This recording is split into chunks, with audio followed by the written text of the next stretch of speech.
रीमा प्रसाद। इस वक्त की सबसे बड़ी खबर इस वक्त हम आपको अपडेट करेंगे।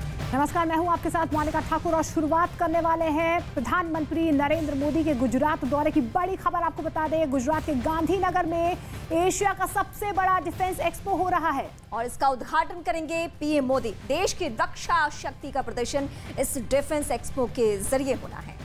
डीआरडीओ की रक्षा तकनीक से जुड़े हथियार इस डिफेंस शो में प्रदर्शित किए जा रहे हैं। पीएम मोदी गांधीनगर पहुंच गए हैं और अब से थोड़ी देर में वो डिफेंस एक्सपो का उद्घाटन करने वाले हैं। वहां की तस्वीरें इस वक्त हम आपको दिखा रहे हैं। डिफेंस एक्सपो में शामिल हुए हैं पीएम मोदी।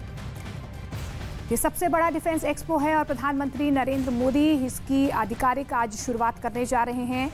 2 दिनों के गुजरात दौरे पर भी हैं प्रधानमंत्री नरेंद्र मोदी और 22 अक्टूबर तक ये एक्सपो जो है, यहाँ पर कई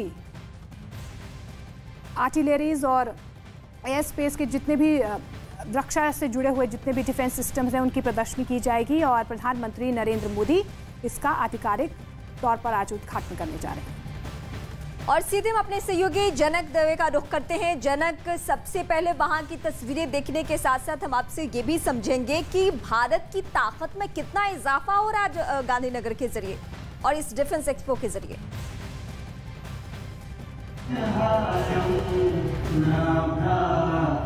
आपका सवाल दोहराएंगे मोनिका?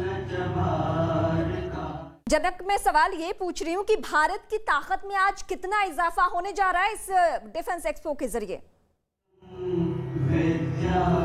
देखिए, एक बड़ा कॉन्सेप्ट इसको कह सकते हैं कि जो निजी कंपनियां हैं जो अब तक डिफेंस में खास तौर पर डीआरडीओ पे जो निर्भरता रहती थी, उसकी जगह पर प्राइवेट साथ में एक मंच दिया जा रहा है। एडवांस टेक्नोलॉजी के साथ वो सारी चीज़ें अगर सामने आती है तो एक कंपटीशन होगी और कंपटीशन का फ़ायदा ज़ाहिर तौर पर एक आत्मनिर्भर भारत की ओर जो बढ़ने का जो सपना है, क्योंकि हमारा अगर बजट देखिए, रक्षा बजट मोनिका, तो उसमें $76 बिलियन, लगभग 5.25 लाख करोड़, उसमें से ज़्यादातर हम लोग इम्पोर्ट करते हैं। तो यही एक विज़न रहा था पीएम मोदी का और ये मेक इन इंडिया के तहत एक मंच पर सबको लाने की कोशिश के तौर पर ही डिफेंस एक्सपो की यहाँ पर जो शुरुआत की जा रही है कि हम चाहे अब इससे पहले भी हमने देखा कि हम अगर आत्मनिर्भरता की तरफ आगे बढ़े तो चाहे हमने कितने बैलिस्टिक मिसाइल्स कह लीजिए, चाहे वो पृथ्वी कह लीजिए जो land to land surface to surface जाती है, या आकाश कह लीजिए जो लैंड टू एयर जाती है, तो ऐसे नाग कह लीजिए, या फिर INS विक्रांत कह लीजिए जो हमने बनाया है, कहीं ये परमाणु जो अरिहंत है जो हमारा